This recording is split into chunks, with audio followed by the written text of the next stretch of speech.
Romanos capítulo 12, versículos 17 al 21. Los invito, hermanos, a abrir sus Biblias en la carta de Pablo a los Romanos. Carta de Pablo a los Romanos, capítulo 12. Y vamos a leer los versículos 17 al 21. No paguéis a nadie mal por mal, procurad lo bueno delante de todos los hombres. Si es posible, en cuanto dependa de vosotros, estad en paz con todos los hombres. No os venguéis vosotros mismos, amados míos, sino dejad lugar a la ira de Dios. Porque escrito está: mía es la venganza, yo pagaré, dice el Señor. Así que si tu enemigo tuviere hambre, dale de comer. Si tuviere sed, dale de beber. Pues haciendo esto, ascuas de fuego amontonarás sobre su cabeza. No seas vencido de lo malo, sino vence con el bien el mal. En este pasaje el apóstol Pablo está dando por sentado que muchas veces los creyentes seremos dañados y maltratados injustamente, y que en medio de tales situaciones seremos tentados a reaccionar con amargura y devolver mal por mal. Los cristianos no somos inmunes al sentimiento de amargura, de resentimiento, de impotencia que surge cuando una persona nos ha hecho mal y no recibe su merecido.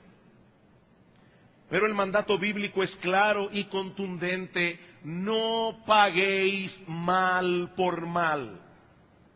Cristo manda en Mateo capítulo 5, versículo 44, amad a vuestros enemigos, bendecid a los que os maldicen, haced bien a los que os aborrecen y orad por los que os ultrajan y os persiguen.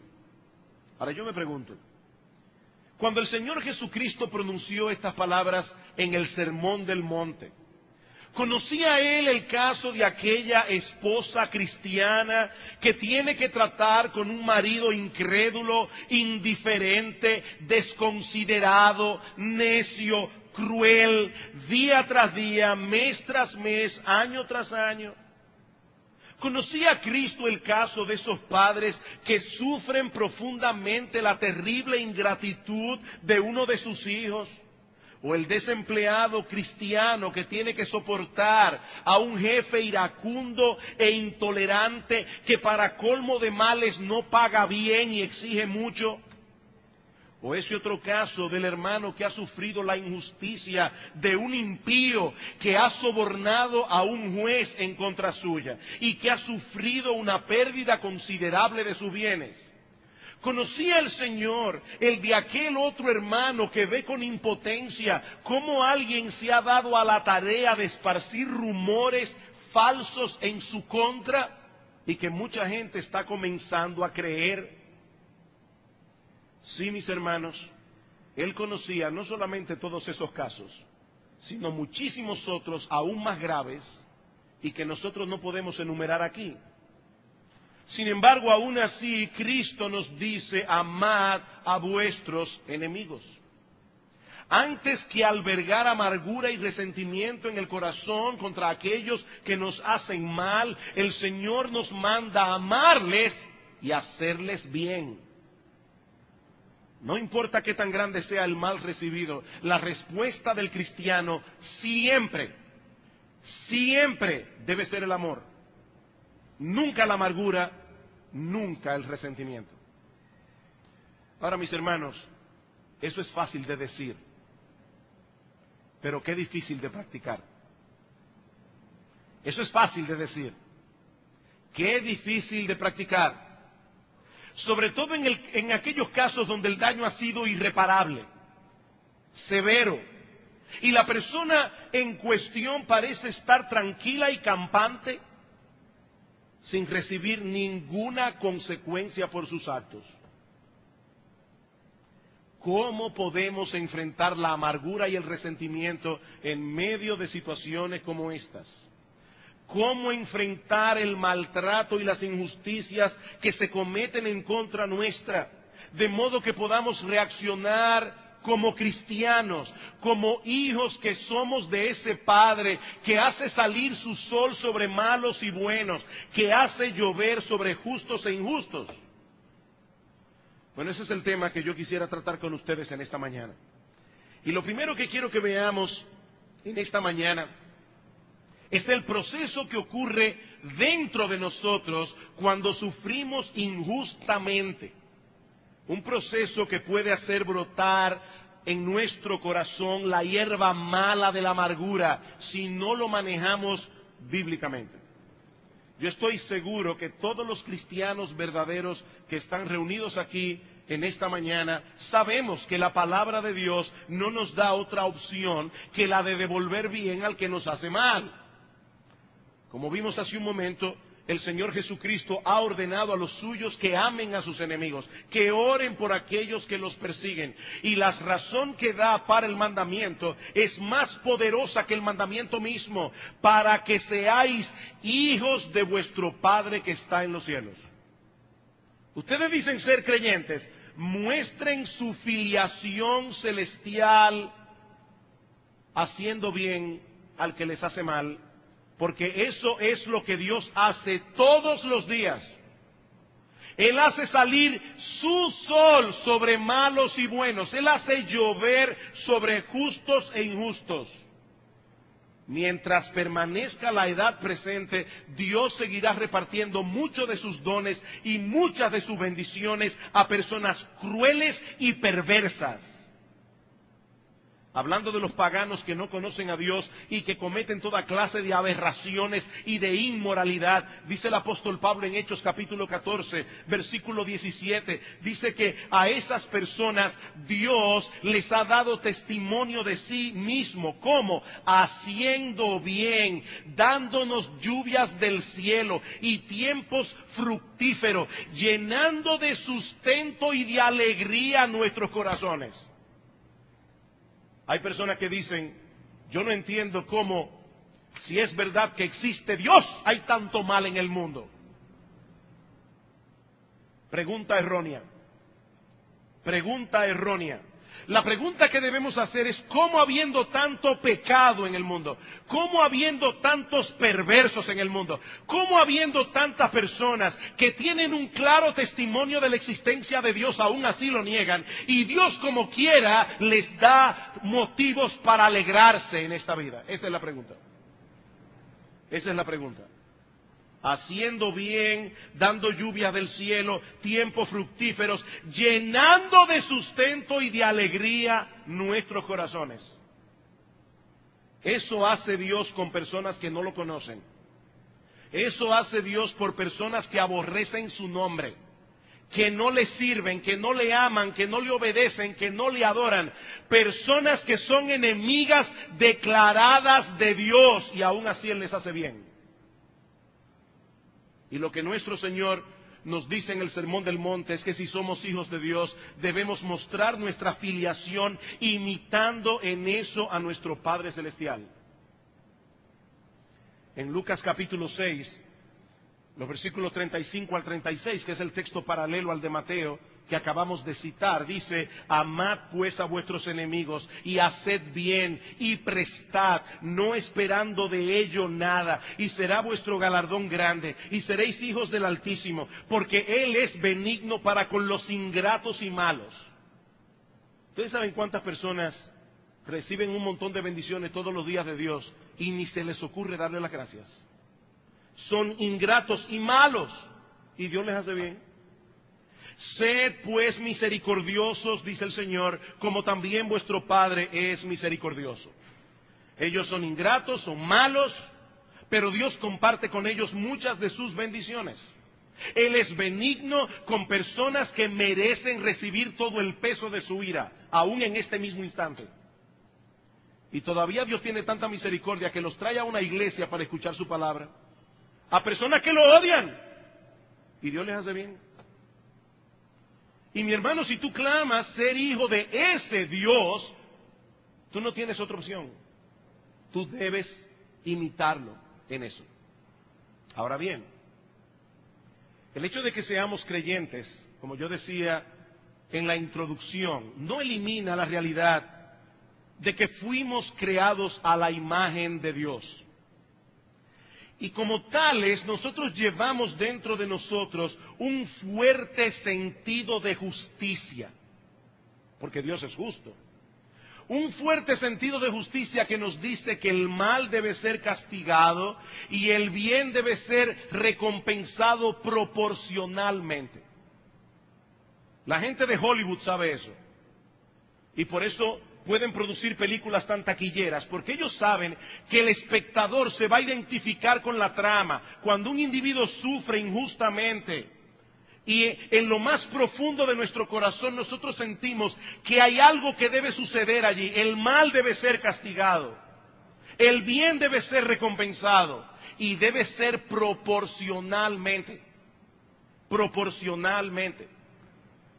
Ahora, si a esto añadimos la realidad de que nosotros pertenecemos a una raza caída, a una raza de gente orgullosa, a una raza de personas centradas en sí mismas, que aunque hemos sido libertados de esa vana manera de vivir que heredamos de nuestros padres, ese egocentrismo que caracteriza nuestra vida sin Cristo ya fue eliminado, pero aún así, hermanos, tenemos que luchar con el pecado que todavía mora en nuestro corazón. Tenemos que luchar con la tendencia a ver lo nuestro como más importante que lo de todo el mundo.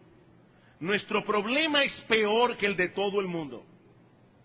De manera que cuando somos nosotros o algunos de los nuestros las víctimas del mal que se ha infringido, ese sentido de justicia que hay en nosotros por ser creados a la imagen de Dios, pero que se mezcla también con el pecado remanente, tiende a levantarse con más violencia. Mis hermanos, esa es una realidad. En nosotros lo legítimo se mezcla muchas veces con nuestro pecado y el asunto se empeora, se potencializa. El punto es que por una razón u otra, cuando experimentamos el mal en contra de nosotros o en contra de los nuestros, sentimos la necesidad, y quiero subrayar esa palabra, nosotros sentimos la necesidad de que el crimen sea castigado. Que sea castigado adecuadamente, conforme a la falta que se ha cometido. Hay un sentimiento en nosotros que nos dice que eso tiene que ser así. Y eso causa una tensión que nosotros debemos aprender a manejar como creyentes. En lo más profundo de nuestro ser moral, sentimos que ese mal que se ha hecho no debe ser ignorado. Pero al mismo tiempo sabemos que no somos nosotros los que estamos llamados a ejecutar la penalidad de la ley. Alguien lo puso de esta manera: nosotros sabemos que no tenemos derecho de completar el círculo moral. ¿Y qué es eso del círculo moral? Bueno, un mal ha sido hecho, el pecador es castigado debidamente, proporcionalmente, el círculo se cerró. Ese caso quedó archivado, finiquitado. Nosotros nos sentimos tranquilos, el mal recibió lo que merecía. Pero cuando eso no es así, ese círculo se queda abierto. Hay algo que está pendiente, hay algo con lo que no se trabajó en una forma adecuada. Y lo que la Biblia dice es que nosotros no debemos tomar la justicia en nuestras manos y cerrar ese círculo. No somos nosotros los que fuimos llamados a hacer eso. Ahora, la pregunta que queremos hacer ahora es: ¿cómo lidiar con la indignación que eso produce? Cuando uno ve ese círculo abierto ahí, ¡qué indignación! ¡Qué indignación! ¿Cómo impedir en nuestro corazón que nos llenemos de resentimiento y de amargura? O lo que es todavía un poco más difícil, ¿cómo yo puedo amar a una persona que me ha hecho mal de tal manera que yo decida no vengarme, sino hacerle bien? Bueno, eso es lo que yo quiero responder en el tiempo que me queda. El remedio bíblico para la amargura y el resentimiento. ¿Cuál es el remedio bíblico? Bueno, lo primero que nosotros debemos hacer es recordar los que somos sin la gracia de Dios. Debemos recordar lo que somos sin la gracia de Dios. Mis amados hermanos, creyentes en Cristo que están aquí en esta mañana, aparte de la gracia salvadora de Dios, ¿qué somos nosotros? ¿Qué somos nosotros? ¿Piezas de museo?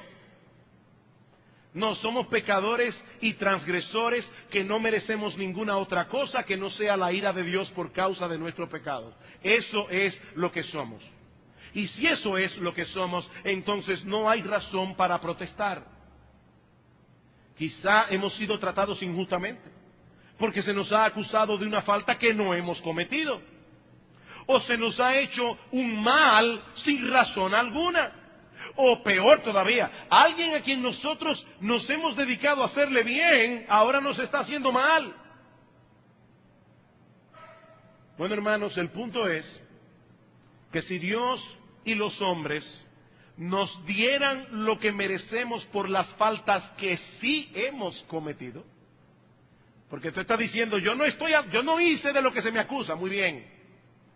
Pero si Dios y los hombres nos dieran lo que merecemos por los pecados y las faltas que sí hemos cometido, mis hermanos, nuestras vidas serían un infierno aquí y un infierno por toda la eternidad. Sí, tal vez no somos culpables de lo que se dice de nosotros, pero por nosotros mismos, sin la gracia de Dios, somos peores que lo que cualquier persona puede pensar o decir de nosotros. Así que, hermanos, nosotros debemos creer lo que la Biblia dice que somos sin la gracia de Dios, y debemos meditar en eso continuamente, sobre todo cuando somos objetos de maltrato, de desconsideración, de injusticia. Es un asunto de fe, de fe. ¿Por qué tú viniste a Cristo? Porque tú reconociste que eras pecador y merecedor del infierno. Porque si no es así, ¿para qué viniste? Los sanos no tienen necesidad de médico, sino los enfermos. Nosotros vinimos a Cristo en arrepentimiento y fe porque confesamos que somos pecadores, porque creímos que en verdad merecíamos la condenación del infierno. Bueno, mi hermano, yo te estoy diciendo ahora que la clave está en seguir creyéndolo. La clave está en seguir creyéndolo. Los cristianos hacemos mucho énfasis en la fe que se necesita, que necesita el pecador para ser salvo. Y eso está muy bien. Pero no debemos perder de vista la fe que necesitamos nosotros ahora que somos salvos. Si queremos crecer en santidad, si queremos madurar en nuestra vida cristiana.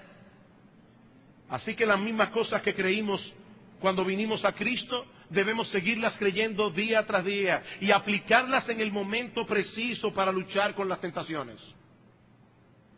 Ha sido tratado injustamente y el individuo parece que se ha salido con la suya o no ha recibido lo que en verdad merecía. Mi hermano, ejerce fe. Ejerce fe en lo que la Biblia dice que eres sin la gracia de Dios. Te han tratado injustamente por algo que no has hecho, sí, es verdad. No obstante, tampoco has recibido lo que justamente mereces por muchas cosas que tú sí has hecho. Si no fuese por la pura gracia de Dios, no podríamos hoy disfrutar de muchas de las bendiciones que nosotros recibimos de su mano, y de manera particular la bendición de tener comunión con Él, la bendición de conocer a Cristo, ser hijos de Dios. Ahora bien, eso todavía no elimina el problema que planteamos al principio. El círculo moral sigue abierto. El malhechor no ha recibido lo que merece.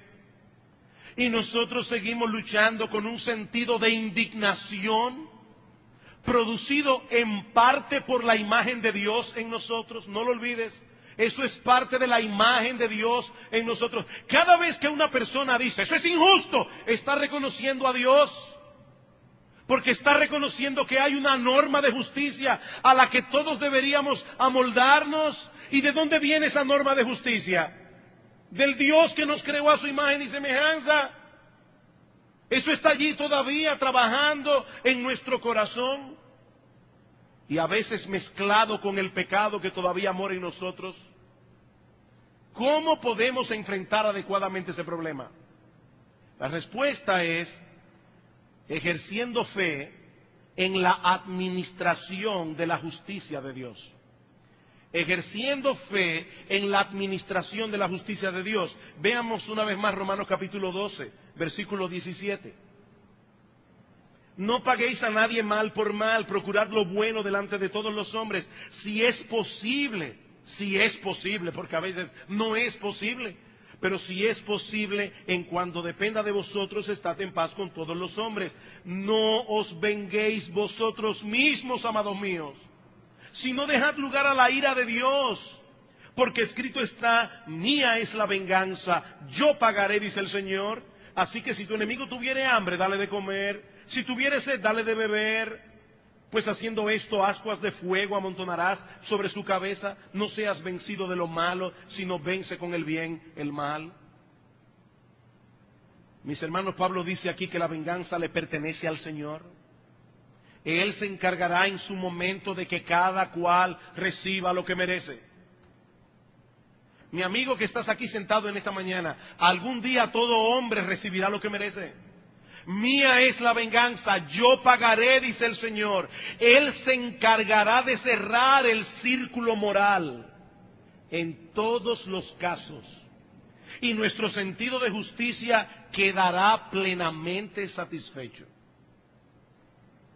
No tenemos que tomar la justicia en nuestras propias manos. Dios nos dice que podemos descansar tranquilos sabiendo que Él se encargará.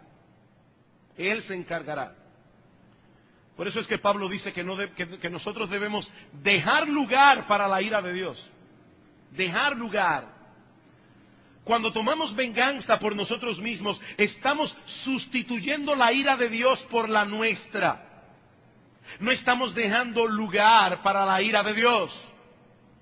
Y lo que es aún más terrible, mi hermano, cuando nosotros hacemos eso, estamos en verdad dudando de la justicia de Dios. Estamos poniendo en dudas la justicia de Dios.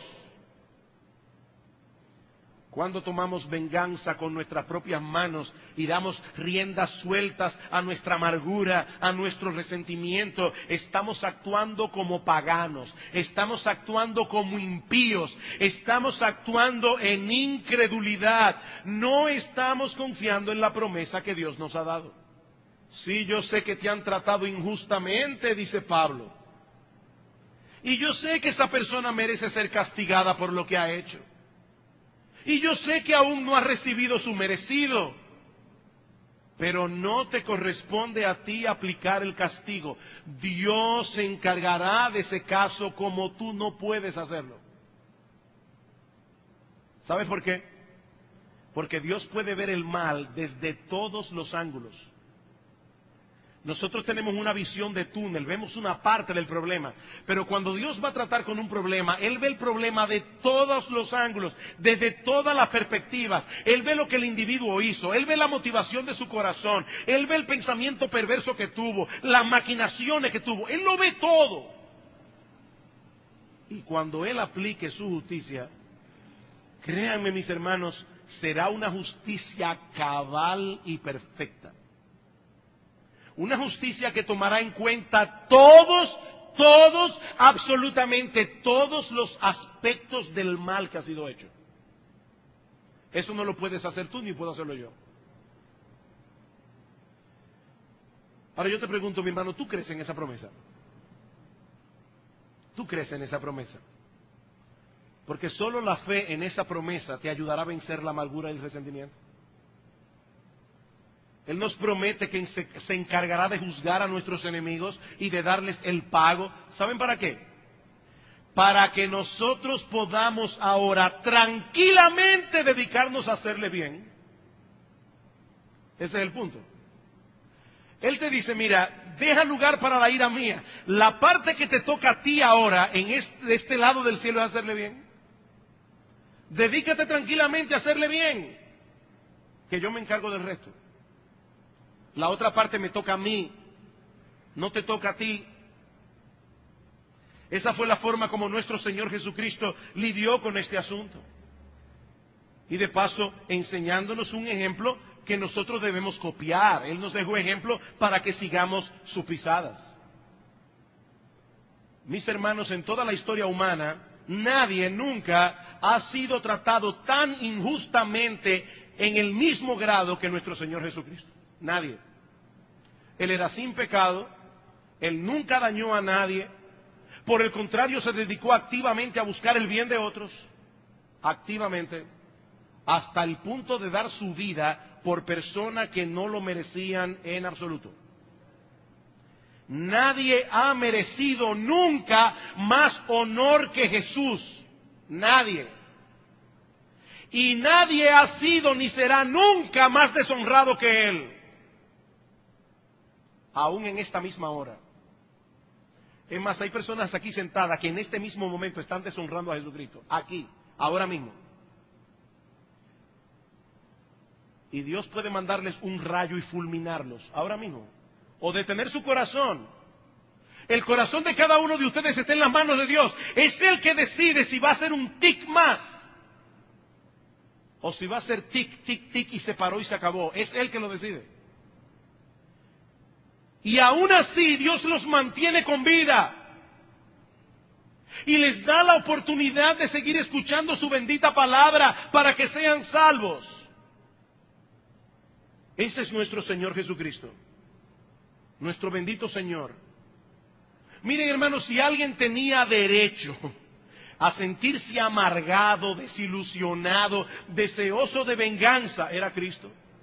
Pero ¿cómo enfrentó Él esta situación? Primera de Pedro capítulo 1, versículo 22. Luego de decirnos que Él nos dejó un ejemplo para que sigamos sus pisadas, dice: el cual no hizo pecado, ni se halló engaño en su boca, quien cuando le maldecían no respondía con maldición, cuando padecía no amenazaba, sino encomendaba la causa al que juzga justamente. Encomendaba la causa al que juzga justamente. Cristo sabía que en ese momento Él no debía vengarse de todos aquellos que le estaban haciendo mal. Y en cambio lo que hizo fue encomendar su causa en las manos de Dios. Él descansó tranquilo en la justicia de su Padre. Y precisamente porque Él descansó tranquilo en la justicia de su Padre, mientras lo abofeteaban, mientras lo golpeaban, mientras lo escupían, cuando lo coronaron de espinas, cuando lo golpeaban con una caña para que las espinas se le clavaran más profundamente en la cabeza, Cristo decía: Padre, perdónalos, ellos no saben lo que hacen. Perdónalos, oh Señor, ellos no saben lo que hacen. Y yo tengo la convicción de que muchos de esos que estaban allí maldiciendo a Jesucristo se convirtieron en el día de Pentecostés como producto de esa oración. Alguien estará aquí pensando: sí, pastor, pero eso fue Cristo. No, mi hermano, si tú eres creyente, Él espera de ti que lo imites en eso. Si tú eres creyente. Vamos a leer ahora los versículos anteriores. Versículo 19 de Primera de Pedro 2. Porque esto merece aprobación si alguno a causa de la conciencia delante de Dios sufre molestias padeciendo injustamente. Pues qué gloria es si pecando sois abofeteados y lo soportáis. Mas si haciendo lo bueno sufrís y lo soportáis, esto ciertamente es aprobado delante de Dios. Pues para esto fuisteis llamados, porque también Cristo padeció por nosotros, dejándonos ejemplo para que sigáis sus pisadas. Cristo conquistó la amargura, descansando en la justicia de Dios, encomendando su causa al que juzga justamente, y eso es exactamente lo que Él espera que tú hagas. Exactamente, ni más ni menos. Algún día se hará justicia y nosotros descansaremos tranquilos, no porque nos alegraremos de ver venir el mal sobre aquellos que nos hicieron mal, sino porque nuestro sentido de justicia quedará plenamente satisfecho y porque veremos la gloria de Dios manifestada en sus justos juicios. Segunda de Tesalonicenses, capítulo 1. Yo sé que hoy día hablar del infierno en la mentalidad de muchos es una cosa completamente anacrónica. Eso estaba bien para la gente de la Edad Media. Pero hablar hoy de una condenación eterna, donde todos los impíos serán arrojados en un lago de fuego que arde con fuego y azufre, donde el gusano de ellos no muere y el fuego nunca se apaga, donde la conciencia de los impíos estará carcomiéndoles por los siglos de los siglos, recordándoles todas las oportunidades que tuvieron de arrepentirse, todas las oportunidades que Dios les dio para no caer en ese horrible lugar. Pero ya no habrá esperanza. Ya no habrá esperanza. Cuando Dante Alighieri escribió su famosa comedia, Divina Comedia, en las puertas del infierno colocó un letrero que dice: entrad por estas puertas, vosotros que ya no tenéis esperanza. Sí, yo sé que para muchos eso es hablar de algo anacrónico, pero mi amigo, hay un problema: tú existes y tu alma no se puede deshacer. Tu alma es eterna desde el mismo momento en que comenzaste a existir. Tú existirás para siempre. Y Dios es perfectamente santo. Él ha hecho todo lo que podía hacer para traerte al arrepentimiento. Él ha hecho todo lo que podía hacer para mostrarte que Él está allí. Hizo una creación perfecta, dio un libro perfecto. Y en el día del juicio nadie podrá levantar su mano y decir que es inocente. Y ahora escuchen lo que dice Pablo aquí. Versículo 6, porque es justo delante de Dios pagar con tribulación a los que os atribulan, y a vosotros que sois atribulados, daros reposo con nosotros cuando se manifieste el Señor Jesús desde el cielo, con los ángeles de su poder, en llama de fuego, para dar retribución a los que no conocieron a Dios, ni obedecen al Evangelio de nuestro Señor Jesucristo, los cuales sufrirán pena de eterna perdición, excluidos de la presencia del Señor y de la gloria de su poder, cuando venga en aquel día para ser glorificado en sus santos y ser admirado en todos los que creyeron. Nosotros veremos la gloria de Dios en el juicio de Dios. Quizás la ilustración más impactante de esa enseñanza bíblica es la que encontramos en Apocalipsis 18. Apocalipsis, capítulo 18, donde vemos una descripción del juicio de Dios sobre los poderes anticristianos del mundo. Es de eso que trata Apocalipsis 17, 18 y 19. Estos poderes son llamados en ocasiones Babilonia. ¿Por qué? Porque Babilonia fue una nación que persiguió y llevó en cautiverio al pueblo de Dios en el antiguo pacto. Dios le llama Babilonia a esos poderes anticristianos del mundo para resaltar su animosidad contra el pueblo de Dios. Pero Dios anuncia en estos capítulos de Apocalipsis que esos poderes anticristianos serán completamente destruidos. Dios derramará su ira sobre ellos algún día. ¿Y saben lo que hace Juan en el Apocalipsis? Invitar a los santos a regocijarse en esa promesa. Apocalipsis 18:20. Alégrate sobre ella, cielo, y vosotros, santos apóstoles y profetas, porque Dios os ha hecho justicia en ella. Dios les ha hecho justicia. Sí, hoy día el mundo se burla de los cristianos, nosotros somos unos imbéciles. Pero hermanos, algún día las cosas funcionarán al derecho.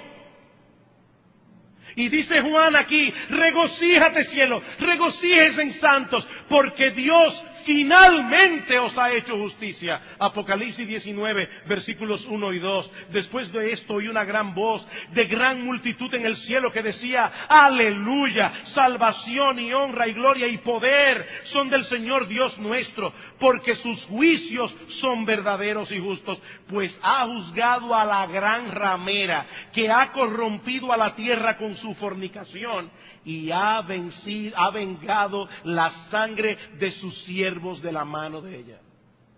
Mía es la venganza, yo pagaré, dice el Señor. Amados hermanos, nosotros podemos tranquilamente dedicarnos a hacerles bien a los que nos hacen mal, sin amarguras, sin resentimientos, encomendando nuestra causa a aquel que juzga justamente. Así que si tu enemigo tuviere hambre, dale de comer. Y si tuviere sed, dale de beber. Que Dios completará el círculo moral. No trates de hacerlo tú. Porque si asumes esa posición, te llenarás de amargura, te llenarás de resentimiento y no estarás actuando como se supone que debe hacerlo un cristiano. No seas vencido de lo malo, vence con el bien el mal. Bueno, pastor, esa enseñanza está muy buena cuando es un impío el que me ha hecho daño. Pero ¿y cuando es un creyente? ¿Y cuando es un cristiano el que me ha hecho todo ese mal? ¿Cómo manejamos ese asunto?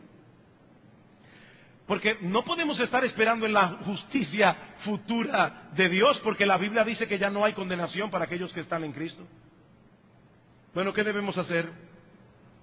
Ya que no podemos mirar al juicio de Dios, ¿a dónde debemos mirar? A la cruz de Cristo.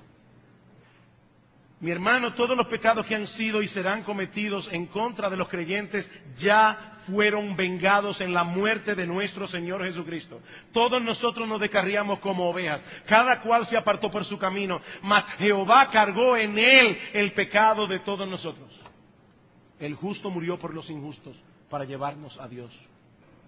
En la cruz del Calvario el círculo moral se cerró. En la cruz del Calvario ese pecado fue condenado, fue vengado.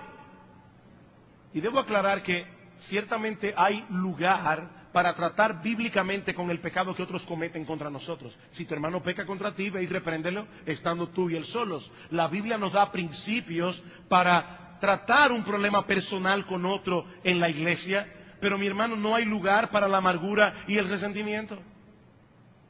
Iré a él a amonestarlo en amor para hacerle bien, no para desahogar mi resentimiento. No, para hacerle bien. Porque no tengo razón alguna para albergar resentimiento ni amargura. Efesios capítulo 4, versículo 31. Quítense de vosotros toda amargura, enojo, ira, gritería, maledicencia, toda malicia. Antes, sed benignos unos con otros, misericordiosos, perdonándoos unos a otros, como Dios también os perdonó a vosotros en Cristo. Sed pues imitadores de Dios, como hijos amados, y andad en amor, como también Cristo nos amó y se entregó a sí mismo por nosotros, ofrenda y sacrificio a Dios en olor fragante. Pablo dice aquí que tenemos una responsabilidad como creyentes de echar fuera de nosotros todo sentimiento de amargura que intente adueñarse de nuestros corazones. Quítense de vosotros toda amargura. Pablo no dice allí, aguarda a que Dios obre en tu corazón. Quédate tranquilo, esperar la obra de Dios. Eso no es lo que Pablo dice. Pablo dice allí, quítate esa amargura. Amparado en la fuerza que da la gracia y a través de la fe, mirando la cruz de Cristo, mi hermano, quítate esa ropa sucia y hazlo ya. Hazlo ya. Es tu responsabilidad. Quítate toda amargura. ¿Cómo? Bueno, en primer lugar, debes examinarte a ti mismo para ver si has estado permitiendo que ese pecado encuentre cabida en tu corazón. Examínate, mi hermano. Un verdadero cristiano no puede vivir sumido en la amargura. Pero la amargura, como cualquier otro pecado, puede en un momento dado encontrar cabida en el corazón de un creyente. Examínate a ti mismo. Ahora, trata de ser objetivo. Porque muchas veces no somos objetivos evaluándonos a nosotros mismos. A veces uno dice, mi hermano, mi hermana, te estoy oyendo hablar y me da la impresión de que estás amargada, de que estás amargado. no, yo no tengo amargura, lo que pasa es que me siento herido. Mi hermano, mi hermana, es que ese es precisamente el sentimiento que usualmente experimentamos cuando tenemos amargura en el corazón. Sentirse herido. Evalúate objetivamente. Alguien ha dado una lista de síntomas para que nosotros podamos evaluarnos. ¿Cómo uno sabe que ya ese veneno ha comenzado a corroer el corazón? Bueno, hay aquí algunos síntomas. Chismes y murmuración. Chismes y murmuración. El que se siente herido y está amargado comienza a hablar. Él quiere que todo el mundo sepa lo que ha pasado. Chismes y murmuración. Quejas. Se convierte en una persona quejosa. Todo el tiempo está quejándose de algo. Sospechas. Dudamos de los motivos de aquellas personas contra los cuales estamos resentidos. Estamos juzgando motivos. Autocompasión. Los pensamientos giran en torno a nosotros mismos y en torno a lo que nos han hecho. Yo no merecía esto. Autocompasión. Falta de gozo. La amargura es una cosa terrible. Roba el gozo del corazón. Decía alguien, la amargura es como un ácido. Destruye al contenedor que la guarda. La amargura corroe el corazón. Hace la vida miserable de las personas. Y por supuesto también hace la vida miserable de todo el que está al lado de ese miserable. Es un ácido la amargura. Deseo de venganza.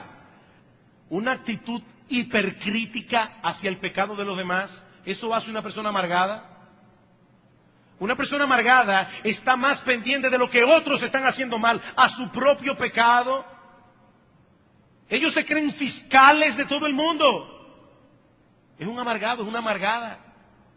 Cuando Cristo dice en Mateo capítulo 7, quítate primero la viga que esté en el ojo tuyo para que saques la paja que está en el ojo de tu hermano. Yo sé que podríamos añadir algunos síntomas más. Yo creo que estos son suficientes para que nos evaluemos con objetividad. Examínate a ti mismo. En segundo lugar, debemos confesar nuestro pecado. Pecado. Cada vez que descubramos ese sentimiento pecaminoso anidándose en nuestro corazón, es un pecado. Pablo dice en Efesios 4:30, inmediatamente antes de decir, quítense de vosotros toda amargura, enojo, etcétera, dice, no contristéis al Espíritu Santo de Dios. Hermanos, eso contrista al Espíritu Santo que mora en nosotros, porque ese no es el carácter de Jesucristo. Y eso es lo que el Espíritu Santo quiere hacer en nuestro corazón, cada vez más semejante a Él. ¿No has dejado tu causa en las manos de Dios, que es el que tiene derecho y autoridad para dar el pago? Y por eso es que te sientes tan incómodo en tu corazón. Confiesa tu pecado, confiando en que Él te perdonará, porque Él así lo ha prometido. En tercer lugar, y esto sí que es difícil, debemos tomar la determinación de perdonar y hacerle bien al que nos ha hecho mal. Debemos tomar la determinación. Cuando Pablo dice, quítense de vosotros toda amargura, enojo, ira, etcétera, dice, antes, sed benignos unos con otros, misericordiosos, perdonándoos unos a otros, como Dios también os perdonó a vosotros en Cristo. Dios es el modelo a imitar. Mire, pastor, es que lo que yo siento, esa herida que yo siento es tan profunda que yo no puedo perdonar. No, mi hermano, tú no quieres perdonar. Tú no quieres perdonar, porque el perdón no es un sentimiento. El perdón es la actuación responsable de un cristiano que promete en el fondo de su corazón no sacar más ese asunto a colación nunca más. No solamente delante de esa persona, ni siquiera delante de mi propio pensamiento. Cuando yo le digo a una persona te perdono, le estoy diciendo te prometo que así como Dios tomó todos mis pecados y los arrojó en el fondo del mar, así te prometo que yo voy a arrojar el tuyo en el fondo del mar. Y yo sé que Dios no padece de amnesia. Yo tampoco voy a padecer de amnesia. El diablo se encargará de traerme ese pensamiento una y otra vez. Pero aquel que ha dicho te perdono está luchando en su corazón para no pensar en eso nunca más. Eso es perdonar. Eso es perdonar. Y Dios es el modelo. Yo pequé contra Dios y Dios no solo me perdonó, sino que me hace mucho bien. Eso es lo que yo debo hacer si soy uno de sus hijos. Aún con los enemigos. ¿Recuerdan cuando Pablo dice, dadle de comer, dale de beber, porque haciendo esto ascuas de fuego amontonarás sobre su cabeza? ¿Qué es lo que Pablo está diciendo allí? Que cuando tú le haces bien a una persona que te ha hecho mal, probablemente el Espíritu Santo tomará eso para hacer sentir dolor en la conciencia de ese individuo. Y ese dolor en la conciencia de ese individuo puede ser que lo traiga al arrepentimiento. O sea que aún eso es para el bien del otro. No es de que le voy a hacer bien para que se sienta mal. No, ese no es el corazón, es le voy a hacer bien para que su conciencia sea herida y le voy a orar a Dios para que ese dolor sea para arrepentimiento. Ah, pero pastor, ¿y qué sucede si la persona que ha pecado contra mí no se arrepiente del pecado y no me ha pedido perdón? Debes perdonarlo en tu corazón. Debes perdonarlo en tu corazón y estar dispuesto a hacer todo lo que esté a tu alcance para lograr con esa persona una reconciliación. Romanos 12:18, mientras dependa de ti, trata de estar en paz con todos los hombres. Mientras dependa de ti. Y mientras eso ocurra, tienes que estar dispuesto a hacer todo el bien que puedas hacerle. Que puedas hacerle. Pastor, ¿y qué si el individuo pide perdón y después vuelve a hacer lo mismo? Bueno, probablemente eso minará tu confianza en él, pero no te debe impedir perdonarlo. Perdonar y confiar no es lo mismo. Yo puedo perdonar a una persona y no confiar en ella, porque tiene un patrón de conducta que me ha hecho perderle la confianza. Pero debo perdonarlo como quiera. Déjame hacerte una pregunta. ¿Cuántas veces tú has ido delante de Dios a pedirle perdón por un pecado? Y Él te perdonó, por fe lo sabemos, porque la Biblia dice, si confesamos nuestros pecados, eres fiel y justo para perdonar nuestros pecados y limpiarnos de toda maldad. Y tú nunca jamás vuelves a cometer ese mismo pecado. ¿Cuántas veces ha tenido Dios que perdonarte a ti una y otra vez, una y otra vez, una y otra vez, el mismo pecado? Y aquellos que están aquí sin Cristo, permítame decirles algo con toda seriedad, con toda seriedad. Mi amigo, Dios ha establecido un día en el que le dará el pago a cada uno y le dará el pago que merece. Y mi pregunta es, ¿cuál será tu destino en ese día? ¿Cuál será tu destino? Porque todos los creyentes estaremos allí confiados, porque sabemos que Cristo pagó por todos y cada uno de nuestros pecados. Toda la ira que nosotros merecíamos, Dios el Padre, por amor a nosotros, la arrojó sobre su Hijo Jesucristo. Pero mi amigo, ¿qué de ti? ¿Qué de ti? ¿Recibirás el pago en persona por haber rechazado hasta el último día de tu vida el perdón de los pecados y el don de la vida eterna en Jesucristo? Mi amigo, no juegues con tu alma, porque un segundo después de tu muerte, un segundo después, te vas a dar cuenta de que todo esto era verdad y ya no tendrás la menor oportunidad de arrepentirte. Un segundo después de tu muerte, hay un momento en que los hombres pasan el umbral del tiempo a la eternidad. Y en ese momento contemplan espantados que el mensaje de la palabra de Dios era verdad, que tienen por delante de sí una condenación eterna. Por los siglos de los siglos estarán pagando por el pecado de haber pisoteado el nombre de Dios, de no haber tomado en cuenta todas las cosas que Él ha hecho para mostrar que Él está allí y el mensaje de reconciliación que ha enviado al mundo. En ese instante sabrás que ya no hay vuelta atrás. En ese instante.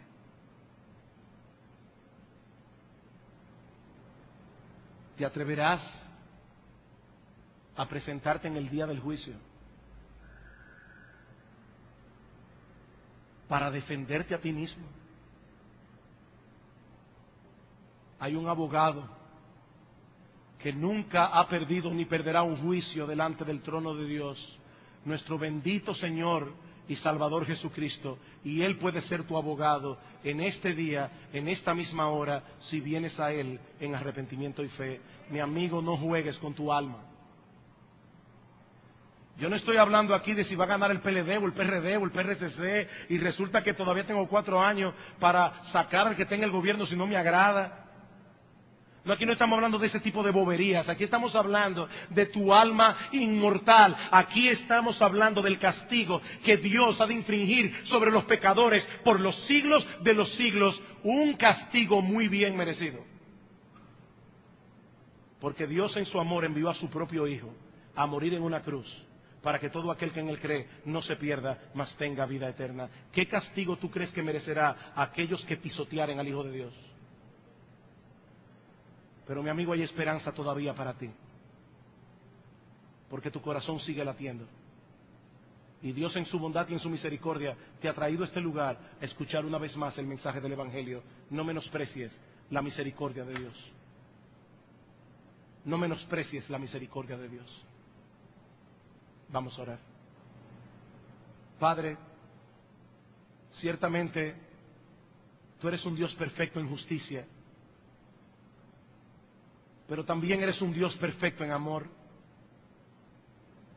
Y fue tan grande tu amor por tus criaturas rebeldes y miserables,